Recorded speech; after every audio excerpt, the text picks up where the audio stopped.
ओम शांति। ये 13 दोष ऐसे हैं जिसके जीवन में होंगे अगर तो उस आत्मा की सदगति नहीं हो सकती है। अगर जिसके अंदर ये 13 दोष हैं जिस आत्मा के अंदर, तो उस आत्मा की निश्चित ही दुर्गति होगी।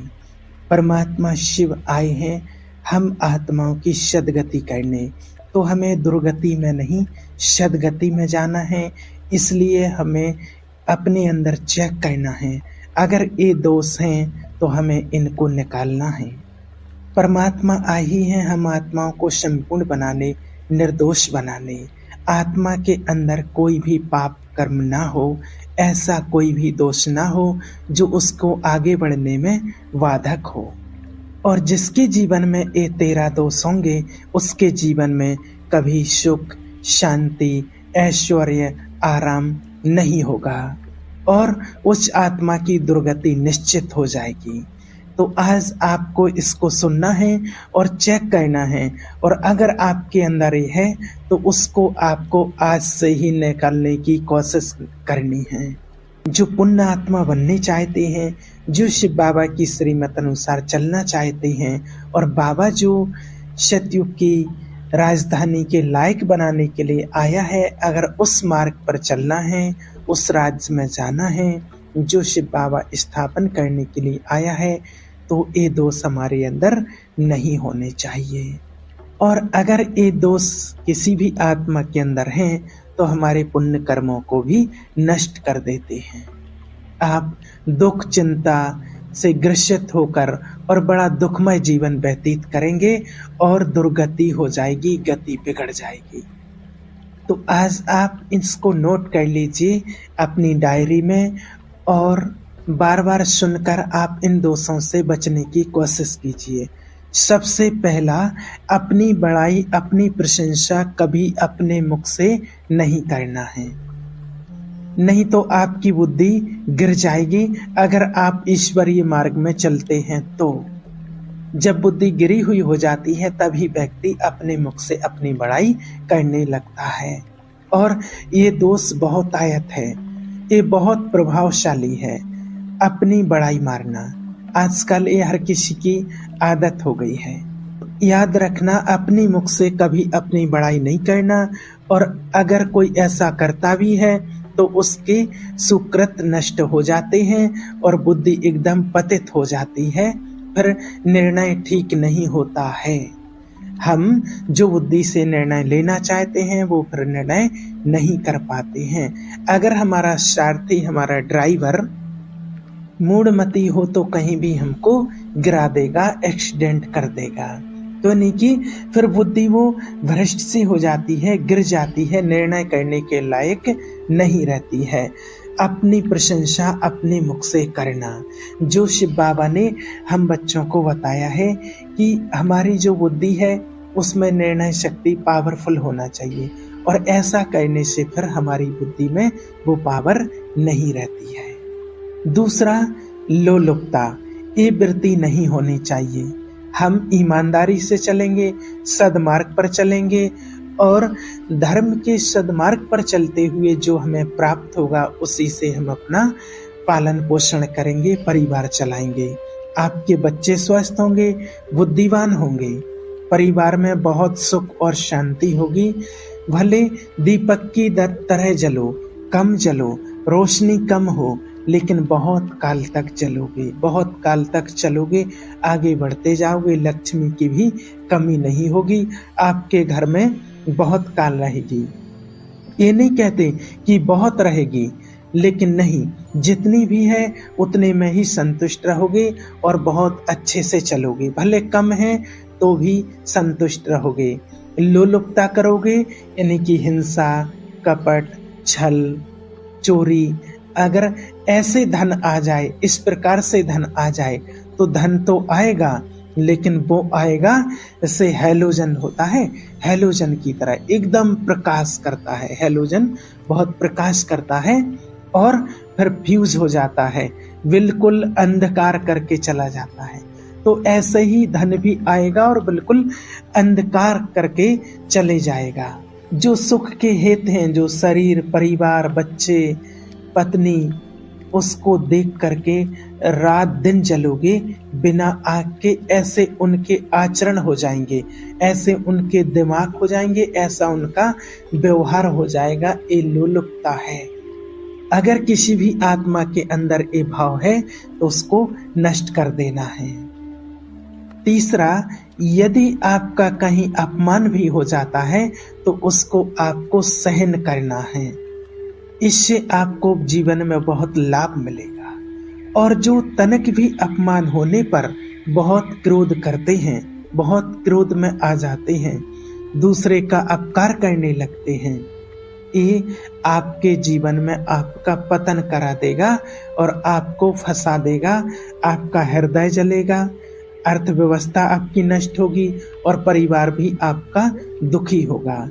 जरा से अपमान की संभावना में आप किसी से भिड़ गए, ये प्रवृत्ति आपका पतन कर देगी। शिव बाबा ने तो कहा ही है, मान अपमान निंदा स्तुति सब में हमें एक जैसा रहना है।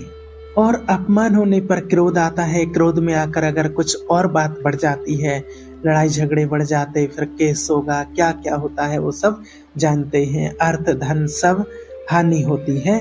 और अगर आप सहन कर गए और अगर सहन कर गए तो उसके लिए भी, आपने अगर सहन कर लिया तो सामने वाले के लिए आग बच जाएगा।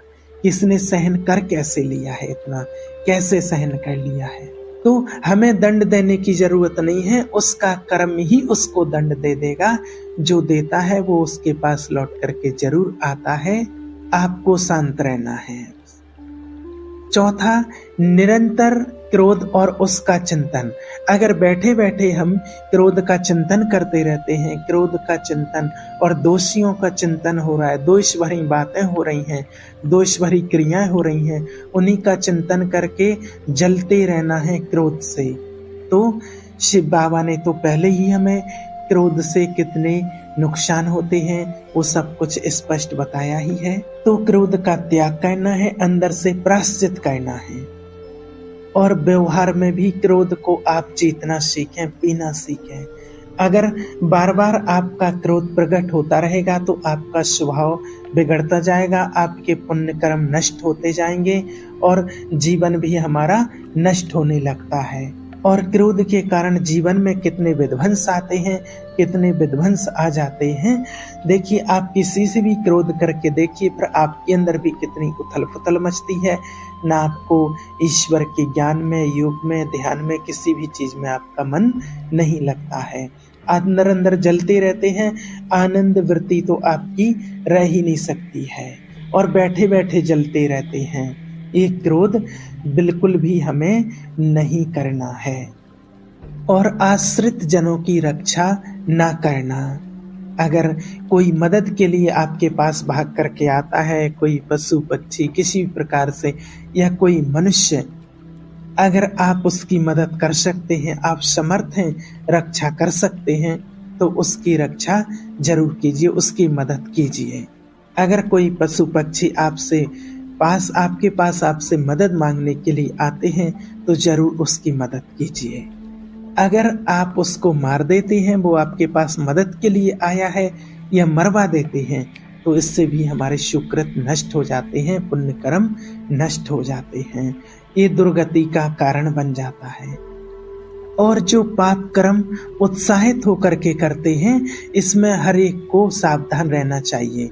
जो नहीं करना चाहिए, अगर वो पाप कर्म आपके द्वारा मन में प्रेरित हो रहे हैं, संकल्प बन रहे हैं, क्रियाएं बन रही हैं, तो दुर्गति जरूर होगी, पुण्य नष्ट हो जाएंगे, दुख अशांति बढ़ती चली जाएगी, शांति को प्राप्त नहीं कर पाएंगे। ऐसा नहीं कि जो मन में आवे सो करवें, पाप आचरण ऐसा नहीं करना। ये 6 हो गए हैं। अपनी बड़ाई अपने मुख से करने वाला, लोलुपता, तनिक से अपमान में सहन न करने वाला, निरंतर क्रोधी और आश्रित जनों की रक्षा न करने वाला, और निडर हर्षित होकर पाप कर्म करने वाला। ये 6 हो गए हैं। अब 7वां है गलत विचारों का, वासनाओं का, काम वासनाओं का ही चिंतन करना, उनमें ही मन लगाना, गलत आचरणों का चिंतन करना।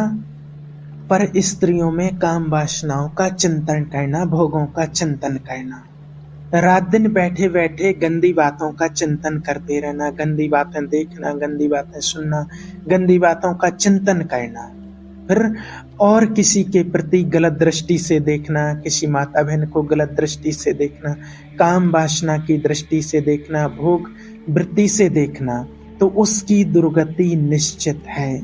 बड़े बड़े उदाहरण इतिहास में हैं जिन्होंने ऐसे दृश्य देखे, नेत्रों से देखने की चेष्टा की, मन में चेष्टा की भोगने की, तो वो आज नष्ट हो गए, चाहे वो कितने ही बड़े बड़े प्रतापी क्यों ना हो।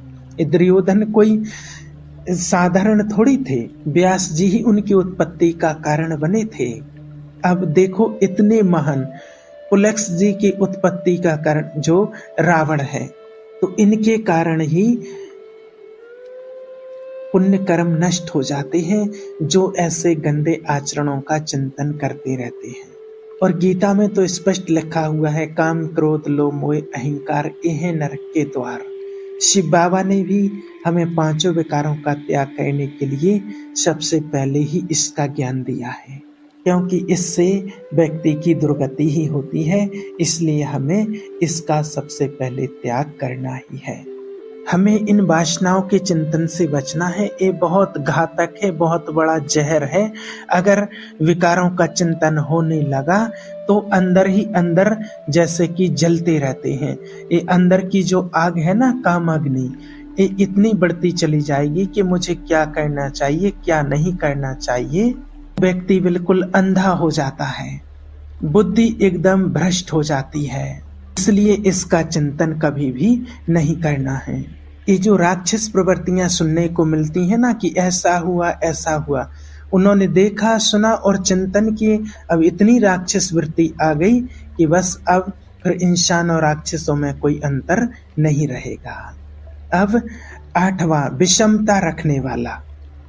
सबके साथ वर्ताव ऐसा करें कि मैं बहुत श्रेष्ठ हूं और दूसरे सब बेकार हैं। नहीं, ऐसा नहीं। अब ईश्वर की संतान है, सबके प्रति समान व्यवहार करना है। जो आप भोजन करते हैं घर में, परिवार में, तो वही सबको दीजिए। कोई भी आपके घर में आता है, परिवार में आता है, रिलेशन से आता है, तो इतनी विषमता ना फैलाएं, उसको भी मान सम्मान दीजिए अपने जीवन में। आप सबके निंदा के पात्र ना बन जाएं, ऐसी विषमता नहीं करनी है। हाँ, सबके प्रति अलग अलग होता है, पिता के प्रति अलग प्यार, पुत्र के प्रति अलग, भाई के प्रति अलग, सबके प्रति होता है, लेकिन हमारे अंदर विषमता नहीं होना चाहिए। जो विषमता पर विजय प्राप्त कर लेता है वो इस संसार में बहुत सुखी हो जाता है। अगला है 9वां, अत्यंत मानी होना। जहां आपके पुण्य नष्ट होने लगेंगे, ये बहुत नीच प्रवृत्ति है। सिर्फ मुझे ही सम्मान मिले, उत्तम प्रवृत्ति है सबको सम्मान देना, क्योंकि आजकल लोगों को सबसे ज्यादा यही रहता है, मुझे सम्मान मिले, मेरे से ज्यादा किसी को ना मिले। तो ये भी अच्छी प्रवृत्ति नहीं है, इसका भी हमें त्याग करना है। 10वां है, दान देने की बात कह करके मुकर जाना या दान दे करके पश्चाताप करना। ईश्वर अर्थ दे दिया है, उसके बाद फिर जल रहे हैं, अंदर ही अंदर चिंतन चल रहा है कि हमने इतना दे दिया है, इतना लगा दिया है, या इस चीज का भी चिंतन चल रहा है, या अंदर अहम आ रहा है कि मैंने इतना किया है, ईश्वरीय कार्य में इतना लगा दिया है, तो दिया। उसके बाद अगर पश्चाताप हो रहा है तो उससे तो सबसे बड़ा पाप हो रहा है, उससे तो आपके पुण्य कर्म नष्ट हो रहे हैं। अगर दान दे करके पश्चाताप कर रहे हैं या दान देने की बात कह करके मुकर जाना, आपने कह दिया मुझे ईश्वरीय कार्य में इतनी सेवा करनी है, धर्म के मार्ग में इतना लगाना है, और उसके बाद फिर मुकर जाना, तो उसके लिए ब्याज सहित देना होगा, नहीं तो ये दुर्गति का कारण बन जाएगा। इसलिए ऐसा नहीं बोलना चाहिए, बहुत सोच समझ कर बोलना चाहिए। 11वां है, अत्यंत तृपण होना। ना परिवार को सुखी कर पा रहा, ना अपने को सुखी कर पा रहा, एक एक नोट, एक एक सिक्का, एक एक रुपया बैंक में जमा करते जा रहे हैं। देखिए, धन की वास्तविक गति यही है कि खुद के लिए और परिवार के लिए अपनी उसकी अनुकूलता प्रदान करो, उसमें से कुछ हिस्सा कुछ ईश्वरीय कार्य में लगाओ, वो भी ऐसे के लिए जो आपको लेने की बदले की भावना ना हो कि मैंने इतना कर दिया है और उसके बदले में मुझे इतना मिले। नहीं, उससे कभी लेने की भावना ना हो, एहसान की भावना हो कि मुझे कुछ मिलेगा इसके एवज में, ऐसी भावना किसी भी प्रकार की नहीं रखनी है। नहीं तो फिर ऐसे में अगर जो व्यक्ति ऐसा करता है तो ना धर्म का सुख मिलता है, ना परिवार का सुख मिलता है और ना जो धन है उसका सुख मिलता है।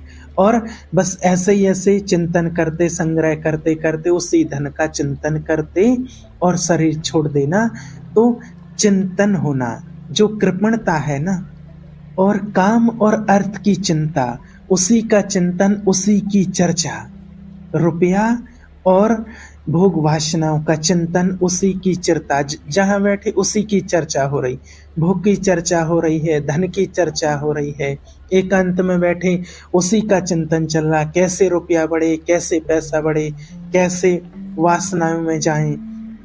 अब धर्म से आए या अधर्म से आए रुपया, उसकी कोई चिंता नहीं है। चाहे भोग न अधर्म हो, धर्म हो, उससे कोई मतलब नहीं है, तो वो आपका धर्म नहीं होगा। और अगला, जो बालक, स्त्री, पति या पत्नी या असहाय, इनकी रक्षा ना करके अगर उनको हानि पहुंचाता है तो उसकी दुर्गति भी निश्चित है। मान लीजिए पति पत्नी में कोई कटु वचन बोलते हैं, क्रोध आ जाता है, ऐसा स्वभाव है उनका, तो बना तो वो आपके प्रारब्ध से ही है, आपके कर्मों से ही संयोग बना हुआ है, तो उसके साथ भी लड़ाई झगड़ा करते रहते हैं, शादी के रूप में उतर जाते हैं, मारपीट करने लगते हैं, तो और कहनी बिगड़ जाती है। बालक है, अगर उसको तो देखो कोई ज्ञान नहीं है कि अच्छा बुरा क्या होता है, वो आपके साथ अच्छा व्यवहार कर रहा, बुरा व्यवहार कर रहा, अगर उसको ज्ञान नहीं है तो आपको उसकी रक्षा करनी है, उसका शोषण नहीं करना है। तो कोई असहाय है, बालक है, पत्नी है, स्त्री है, तो उनकी रक्षा करनी है। घर में माता पिता होते हैं, असहाय होते हैं, वो वृद्ध हो गए हैं, उनकी बुद्धि बिगड़ गई है, आप उनकी सेवा करते हैं फिर भी वो आपको गाली देते हैं, अशब्द बोलते हैं, लेकिन उसके बावजूद भी आपको उनकी सेवा करनी, उनको दंड नहीं देना है, उनको मारना नहीं है।